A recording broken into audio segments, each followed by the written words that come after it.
ॐ गुरुर्मध्ये स्थिता माता मातृमध्ये स्थितो गुरु गुरुर्माता नमस्ते अस्तु मातृगुरुं नमाम्यहम्।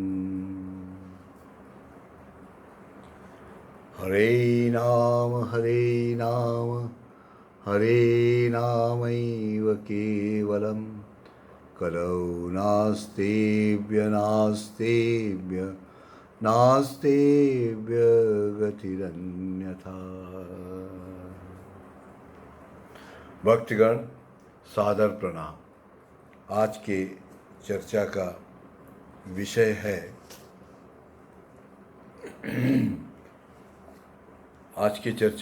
विषय है गोस्वामी जी द्वारा नाम ब्रह्म के मंदिर में स्थापना की गई थी एवं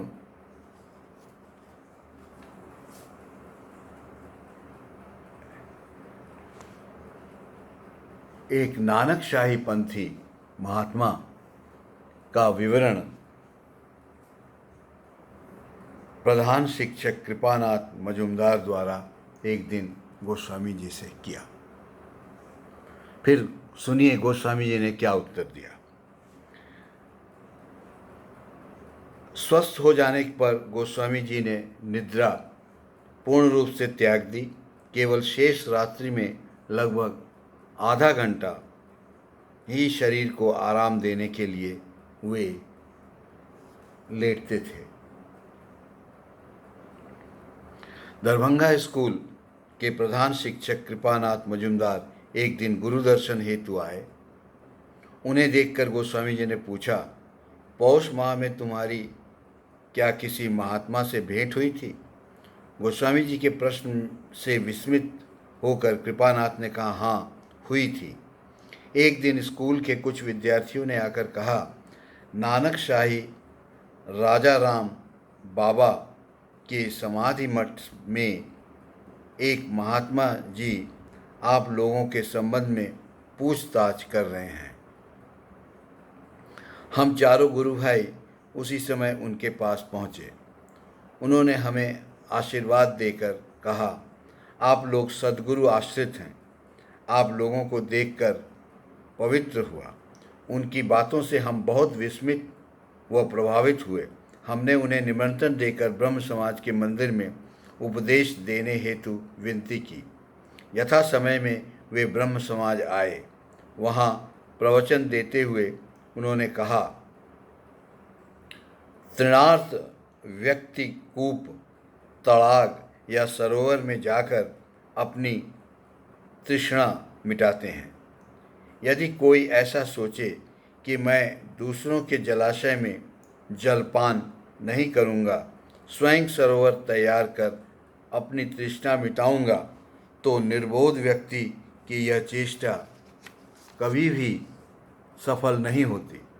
इसी प्रकार धर्म राज्य में जो लोग सोचते हैं कि हम लोग महात्माओं द्वारा परिवर्तित किसी भी पंथ का अवलंबन न करके अपनी साधन पद्धति स्वयं निश्चित कर लेंगे और उस पद्धति का अवलंबन कर साधना करेंगे, तो उनकी यह आकांक्षा कभी सिद्ध नहीं होती। यदि धर्म साधन करना चाहो, गोस्वामी जी एकदम स्पष्ट रूप से हम साधकों को बता रहे हैं कि यदि धर्म साधन करना चाहो तो किसी महात्मा द्वारा प्रवर्तित पंथ का आश्रय अवश्य ग्रहण करना पड़ेगा। इसी संदर्भ में स्पष्ट हुआ, राजा राममोहन राय एक महात्मा थे। उन्होंने वेदांत आदि शास्त्रों से ब्रह्मोपासना की जिस विधि का प्रवर्तन किया है, उसके अनुसरण से धर्म की प्राप्ति हो सकती है। उन्होंने ब्रह्मोपासना की जिस शास्त्रीय विधि तथा सहज पद्धति का प्रचार किया है, ब्रह्म उपासकों के लिए उसका आश्रय लेकर धर्म साधन करना एक आवश्यक कर्तव्य है। इस प्रकार उपदेश आदि प्रदान करने के बाद वे मेरे घर आए एवं भोजनोपरांत तत्काल चले गए।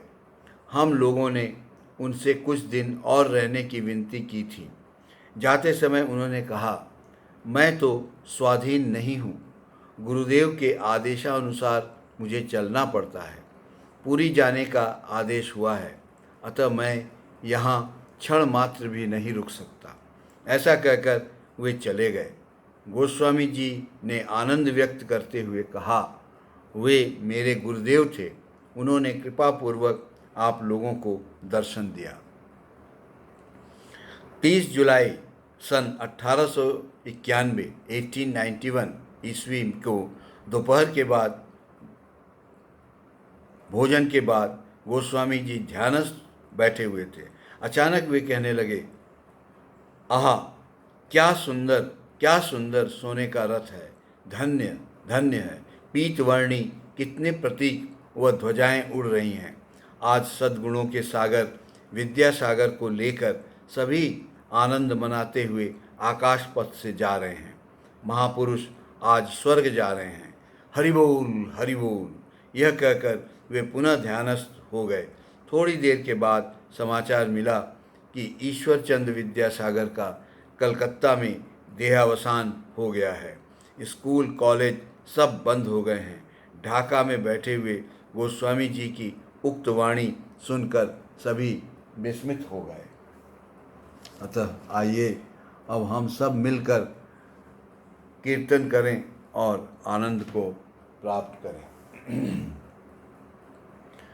श्री राम जय जय राम, श्री राम जय जय राम, श्री राम जय जय राम, श्री राम जय जय राम, श्री राम जय जय राम, श्री राम जय जय राम, श्री राम जय जय राम, श्री राम जय जय राम, श्री राम जय जय राम।